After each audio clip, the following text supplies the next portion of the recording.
You ready for some embroidery? So we've assembled the hexie backing, and our next step is to create either the front of the pincushion or the front of the needle book. Now, that doesn't mean that you have to do the pumpkin on the pincushion. If you wanted, you could do the raven for your pincushion, but it just means that there's only enough fabric in your kit to do one or the other. So you can't do both. You'll have to pick which one you wanted to do. The one that's a little bit easier to demonstrate because you don't have as many small, tiny shapes is going to be the pumpkin. So let's talk about the pumpkin for right now. And in this case, we need to transfer the pattern of the pumpkin onto your felt. This isn't what was in your kit, but I ran out of fabric and they didn't have any more when I went back to get some more. So it's coming in, but not there right now. So in the meantime, we're going to use this other piece of felt that I have for the demonstration purposes. And there's two ways of doing your transfer. You can either cut it out, which is what I did here. Just make sure you use paper scissors. Don't use your good embroidery scissors. Just make sure you use your paper scissors for that. But if you don't want to take apart your instructions, what you can do is you can take parchment paper. If you don't have tracing paper at home, not everybody does, but a lot of us actually have culinary parchment paper, and it's nice and sheer, just like tissue paper is, or tracing paper.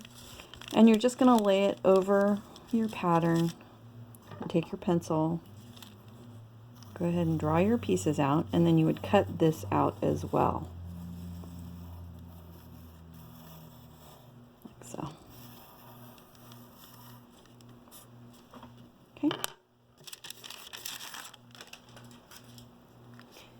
The next thing you're going to do is take your pattern and you're going to pin it to your felt.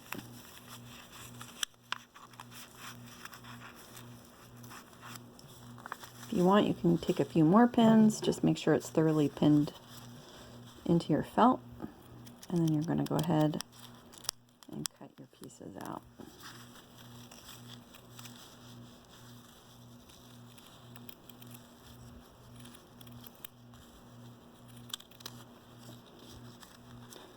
Kind of a nice big blobby shape, so you don't have to worry too much about it being super exact. And even the raven is pretty large in general in shape. Now in this case, which is going to be the top of the pumpkin, which will be in that sort of lime green felt, I'm just going to go ahead and cut that out.